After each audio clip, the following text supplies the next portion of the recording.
A ticking time bomb with alcohol, drug, and anger problems. So you can say I was gone, nigga. I was being Bone Thugs and Harmony in the pen, motherfucker. They once called Flesh and Bone the future of Midwest hip-hop, the raw gem of Bone Thugs and Harmony, a name believed to carry forward the era of ruthless records. But that story was never allowed to be finished. 7 trips to prison for weapons possession, 6 years lost to addiction, forcing Eazy-E to terminate the contract, and then a chase involving a neighbor, and heavy weapons in a state of complete loss of control. What shocked the public more than Flesh and Bone's downfall was not just the drugs.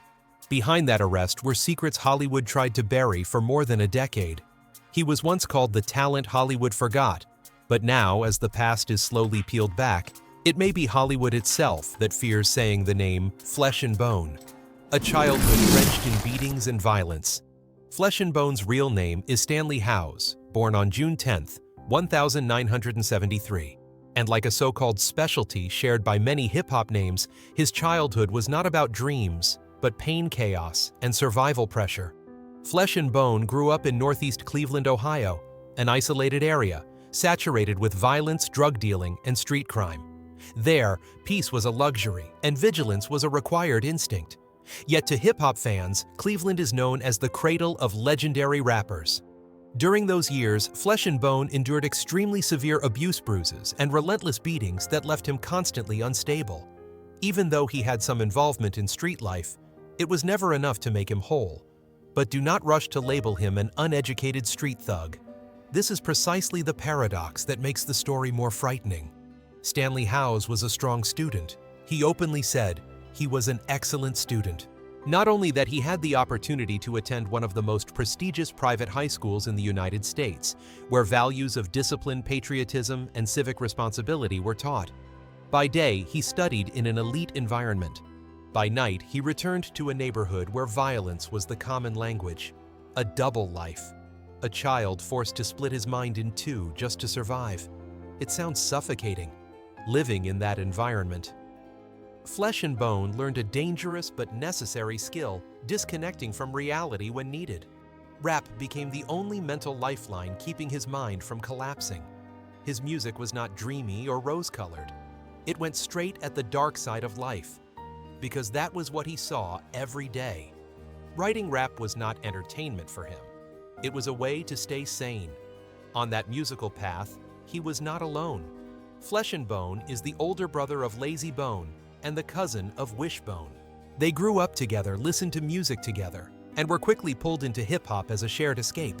Flesh was heavily influenced by East Coast rappers and especially admired LL Cool J. That admiration pushed him to start writing rap lyrics at a very young age. Before the dream could cool, they formed the group Band-Aid Boys when they were in 7th grade, and the group continued until 9th grade. The group became one of the hottest groups coming out of the neighborhood. Later in 11th grade, they changed their name to Bone Enterprise. However, at that time, Flesh and Bone was busy with college and had to attend school in Pennsylvania, so he could not actively participate in the group's early activities. During his college years, Flesh and Bone began running into serious legal trouble. Realizing Cleveland was no longer safe for her son, his mother urged him to leave the city as soon as possible. It was during this period that Flesh and Bone reached a turning point conclusion. California was where the group could truly grow. He returned to Cleveland not to run away, but to gather the members. He worked day and night, saving every dollar with a single goal of getting the whole group out of their hometown. On November 23, 1993, the members of Bone Enterprise began their journey to Los Angeles. It was not a glamorous trip. They were hungry, exhausted kids sleeping wherever they could, carrying a dream far larger than their circumstances. Eventually, they had the chance to connect with Eazy-E. In a moment that became destiny, Flesh and Bone performed a challenge rap over the phone, and his performance reportedly impressed Eazy-E almost immediately.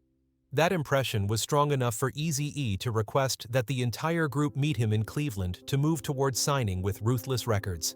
However, soon after, Eazy-E discovered that Flesh and Bone was dealing with extremely severe drug addiction. For that reason, Eazy-E decided not to sign him individually. While the other members officially entered the Ruthless Records system, Flesh and Bone was left on the legal sidelines without a contract, and with only limited appearances on the group's early albums. Even so, Flesh and Bone made important contributions to the first Thug album. He built a distinct identity with his ability to combine high-speed rap melodic flow and intense spiritual energy. He once asserted that his group was not copying anyone, but was restructuring music itself, taking an R&B foundation and pushing it to high speed to create something different. Alongside group activities, Flesh and Bone developed a solo career. His debut album, THUGS, released in 1996, was strongly received by audiences and elevated his name. Subsequent projects continued to leave a mark. But alongside musical success came quiet destruction. Addiction made him volatile. During the 1990s, he went to prison nearly 7 times. His criminal record limited promotion and recording opportunities. And of course, it did not end easily. The battle with drugs, crime, and prison. By the end of 1999, the incident involving the AK-47 was no longer an isolated problem. It became the final straw. From that point on, Flesh and Bone was no longer seen as a talented artist who made a temporary mistake. He was placed into a different, more dangerous category. An individual already standing in the legal red zone with a long violation history, active supervision conditions, and the image of someone repeatedly testing boundaries the court had drawn time and again. In court records, the incident was described as stemming from a dispute with an acquaintance named Terrence Vickers. According to the indictment, an AK-47 appeared during a tense situation, and Flesh and Bone was described as following individuals who left the apartment. What made the case strange was that in court, Vickers himself testified that Flesh and Bone was his friend and had never pointed a gun at him. When asked about what happened, Vickers stated he didn't have a gun. When prosecutor Shelley Samuels presented the AK-47 found by police, Vickers said, "I've never seen that gun, not that I know of." Despite Terrence Vickers, the primary alleged victim, standing in court to defend Flesh and Bone, the jury still convicted Howes. How could that happen? The answer lay in the physical evidence discovered by police. When officers searched the apartment, they found one semi-automatic AK-47 1.223 caliber rifle and 1.38 caliber revolver. Police also had other witnesses present at the scene. The jury concluded that Vickers had been pressured or intimidated into changing his story. In June 2000, Flesh and Bone was convicted under federal law for assault with a semi-automatic weapon and possession of firearms as a felon. On September 22, 2000, Judge Darlene Shemp sentenced him to 12 years in prison, a sentence heavy enough to remove him from Bone Thugs-n-Harmony for more than a decade. At the exact moment when the group was struggling to balance fame pressure and industry expectations, his disappearance was not just the absence of one member. It was a fracture in the group's shared trajectory. What made this sentence nearly unforgiving was another key detail. At the time of the incident, Flesh and Bone was serving a 3-year probation, stemming from a July 1997 shooting incident. Conditions included anger management classes, counseling community service, and an absolute ban on possessing any weapons. To the court, this was no longer a mistake. It was systematic defiance. Prosecutor Shelley Samuels stated plainly in court filings that he was a gun enthusiast, did not follow court orders, and had violent tendencies. This was not an emotional judgment. Records showed that from the mid-1990s onward, Flesh and Bone had been convicted 7 times involving assault, domestic violence, and gun violations. Not once, 7 times. 7 times the system tried to restrict his access to weapons, and 7 times those limits were ignored. Yet even at sentencing, there was a mitigating factor that silenced the courtroom. When Judge Darlene Shemp reviewed Howes' childhood records, she described what she saw as horrifying. She called it one of the worst cases of child abuse she had ever read, filled with beatings and long-term physical, emotional, and psychological damage. Defense attorneys argued that Flesh and Bone's violent tendencies did not come from an innate bloodlust. They came from trauma that was never healed. He loved guns because he always felt unsafe. He reacted with violence because that was what taught him how to survive from a very young age. When the verdict was handed down, the legal truth was sealed. But from that moment, another battle began. No longer a fight with the courts, but the fight of a man against the fractures that had followed him from childhood into prison. The 2009 Rearrest, repeating the same pattern. On July 13, 2008, Flesh and Bone walked out of the prison gates after nearly a decade cut off from the world. In that moment, for many people, it looked like a rebirth. A man who had paid long enough. An artist finally given a chance to start over. But reality does not run on beautiful slogans. It runs on habits, memories, and reflexes embedded deep into the bones. 9 months later, April 2nd, 2009, not a stage, not a studio, but a road in Canyon County, California. A car pulled over simply because a brake light was out. A detail so small it is usually ignored in bigger stories. Yet it is from details like these that everything begins to slip off course. The traffic stop uncovered a 9mm handgun and unidentified drugs. Flesh and Bone said the gun was not his. He said it belonged to his wife, a police officer in Chicago. But the justice system does not care about backstories. With his record, one fact was enough. Under court order, he was not allowed to possess or carry any weapon. That traffic stop did not feel like a random accident. It felt like a test he had not yet passed. Reports replayed the past like an old resume that refused to disappear. Convictions from nearly 10 years earlier. Assault with a semi-automatic weapon. Possession of firearms as a felon. Conduct capable of causing serious bodily injury. Everything stacked on top of each other without commentary. Just place it next to the present and the image forms on its own. A loop, out of prison, a stumble, and back to the starting point. While Flesh and Bone faced those consequences, the world of Bone Thugs-n-Harmony did not stand still. While he was behind bars, the other members kept moving forward, especially Crazy Bone, solo projects, separate paths. Not all of them brilliant, but enough to keep the name alive in an industry that waits for no one. And that difference in momentum created a crack no one saw at the beginning. Things grew even more tense when the plan for the album Unify the World's Enemy was presented as a door welcoming Flesh and Bone back. But that door never fully opened. Crazy Bone sent a letter stating he was exercising his right to leave due to unresolved internal disputes. No public shouting, no media confrontation, just a cold decision. And its consequences spread faster than any rap verse. Interscope Records pulled a contract worth tens of millions of dollars. The entire group was removed from a board they once controlled. For Flesh and Bone, this blow was not just professional, it was family. It was the feeling of being left behind in his own house. He came out of prison believing time had stood still, waiting for him, but it had not. Everyone else had moved on, and that gap could not be filled by presence alone. Years later, in a 2021 interview, he admitted that at the time, he was not clear-headed. He said he was shermed out, heavily influenced by PCP. He said that in that chaos, he believed his brother was responsible for some of what had happened. It was not an accusation. It sounded more like a late confession, that when a person has not truly escaped their own darkness, they will look for another shadow to place it on. The 2009 Rearrest was not just a line in a legal record. It was clear proof that recovery does not happen in a straight line. There is no clean ending point, no neat cut between past and present. For Flesh and Bone, freedom did not automatically bring peace. And sometimes, the moment that feels like escape is exactly when a person is most likely to fall. The truth behind prison. A hidden blessing or a story. Told to survive prison is not a place people expect to find enlightenment. It is built to separate individuals from society, not to heal them. But for Flesh and Bone, the period from 2000 to 2008 has been described by him with a phrase that makes many listeners uncomfortable: hell, but a hidden blessing. Not because prison was good, but because it was the first time in his life he had nowhere left to run. Confined to a narrow space cut off from stage lights, from family, from fame, and from old habits, Flesh and Bone was forced to face himself in a way free life had never allowed.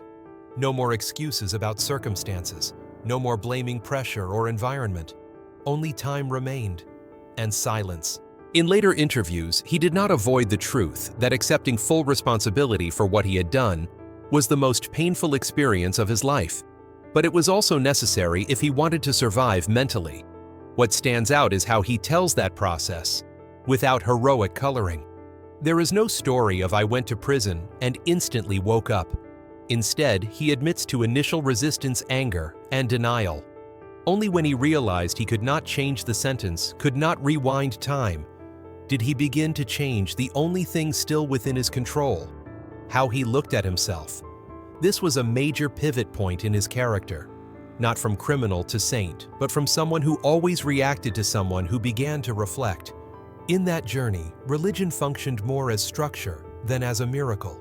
Flesh and Bone turned to Islam in prison, but did not stop at a single label of belief. He read the Quran, then the Torah, and the Bible, not to pick sides, but to explore core questions. His previous life had never allowed him to ask seriously the meaning of discipline, responsibility, restraint. For someone raised in chaos, accustomed to impulsive reactions, having a clear system of principles, a daily rhythm, and defined moral limits became an anchor. This aligns with a rarely discussed reality in the United States. Prison system. Islam is often embraced not only for faith, but for structure. 5 daily prayers, behavioral rules, and the concept of personal accountability create an order many had never experienced before. For Flesh and Bone, that structure did not erase the past, but it gave him a new language to describe himself and a framework to control impulses that once sent him spiraling. However, one important point must be emphasized. All descriptions of this rebirth come from his own account. This is not a historical verdict nor confirmation that he was healed. It is the way a person explains their past after surviving it. And within that explanation, there is both sincerity and self-protection. Because no one survives nearly a decade of incarceration without needing a story to keep going. The new perspective lies here. Spiritual transformation, if it exists, does not erase legal reality. The convictions, violations, and concrete consequences remain no matter how changed a person feels. Prison may force someone to rethink their life, but it does not automatically clean a record nor return lost years. Flesh and Bone calling it a hidden blessing may be true to his inner experience, but it does not reduce the seriousness of what came before. In fact, the 2009 incident, when he again ran into legal trouble just months after release, makes the picture even more complicated. It reveals an uncomfortable truth. Many recovery narratives avoid change does not move in a straight line. A single moment of awakening is not enough to erase years of habits, trauma, and addiction. His relapse does not necessarily invalidate what he learned in prison. It simply reminds us that understanding and behavior do not always move together. Here, Flesh and Bone appears not as a perfect symbol of redemption, but as a person caught between 2 versions of himself. On one side, the man who once reacted with violence and defiance. On the other, the man trying to build disciplined family and a new spiritual role. These versions are not separate. They exist side by side, collide, and sometimes pull him backward. This leads to the core question this section raises. When someone tells a story about their own rebirth, how much of it is true transformation, and how much is the story a person tells to survive the wreckage? Not to question motive, but to understand the fragile nature of change. People need to believe they learned something from suffering. Without that belief, suffering becomes meaningless. For Flesh and Bone, prison may have forced him to stop to stare into the mirror longer than any period before. But whether that pause was enough to define who he would become afterward has never had a final answer. And perhaps that lack of finality is the most honest part of the entire rebirth he describes. 11 years gone. He went to prison, and the world did not stop. That is the cruelest thing about time. It does not need malice, it just keeps moving. When Flesh and Bone entered a long stretch of incarceration, the door behind him closed quietly, but the one ahead swung wide open. No one stood there waiting. No sign saying pause. No promise of "we will come back for you." Music kept playing. Release schedules kept being planned. Tours kept rolling. And the name Bone Thugs-n-Harmony had to survive even with a missing piece. 11 years. A number that looks neat on legal paperwork, but in musical life, it is an entire era. Long enough for a trend to be born, explode, and die. Long enough for audiences to change their taste. Long enough for voices once seen as the future to become memories. Flesh and Bone did not disappear into a void. He disappeared while everything was moving at its most violent speed. Out there, Bone Thugs had no choice but to keep going. Not out of betrayal, and not exactly out of coldness, simply because if they stopped, the name would die. The remaining members stepped into the light in their own ways. Solo projects emerged. New songs were released. Each person carried a piece of the group's legacy, trying to keep it breathing in an increasingly unforgiving market. This was not loud, triumphant shining. It was more like a long-distance swim. Stop moving your arms and you sink. And on the other side of the bars, Flesh and Bone heard all of it through fragments. Not full articles, but echoes. A name on the radio. A new album mentioned in someone's conversation. Milestones passing without him. Birthdays, anniversaries. Performances where tens of thousands of people sang along to lines he once helped create, while he could only imagine those sounds through memory. That feeling does not feel like being abandoned. It feels like being left behind. Being abandoned is when someone turns their back. Being left behind is when you turn around and realize the train has already gone too far, even though no one intentionally pushed you off. Time has no emotions, but its consequences do. Each passing year is another layer of dust settling over his presence in the shared story. Not because he no longer mattered, but because people had grown used to him not being there. The pain lies in this. Flesh and Bone did not just lose a stage. He lost the rhythm of a group. He lost the studio arguments. He lost the friction, the clashes, the shared struggle to find the right words together. A group exists not only through hits, but through a shared heartbeat. When one beat is removed for 11 years, the body is forced to adapt in another way. And when that beat returns, no one can pretend everything is still the same. Out there, the audience also changed. The people who grew up with Bone Thugs got older. New generations entered hip-hop through different doors. When Flesh and Bone walked out of prison, he did not just face his past, but an unfamiliar present. He was no longer the young man arriving in LA with a bus ticket and naive belief. He was a man carrying an entire decade of silence on his shoulders. And that silence weighed more than any sentence. There is a bitter paradox here. While his personal freedom was taken away, his music continued to live its own life. It did not need him to be heard. It did not need him to be remembered. And that was both comfort and a knife. Comfort because he knew he had left a mark. Painful because that mark existed without his presence. Not abandoned, but left behind by time. A truth far harder to accept. When people talk about 11 years gone, they often imagine a void. But in reality, it was 11 years in which everything kept happening, just missing one person. Bone Thugs kept moving forward not to forget him, but to avoid being buried with him. And Flesh and Bone behind concrete walls had to learn to accept that the world did not owe him its waiting. The issue is not who was right or wrong. The issue lies in a question that never has a clear answer. If he had been outside, would Bone Thugs' history have taken a different path?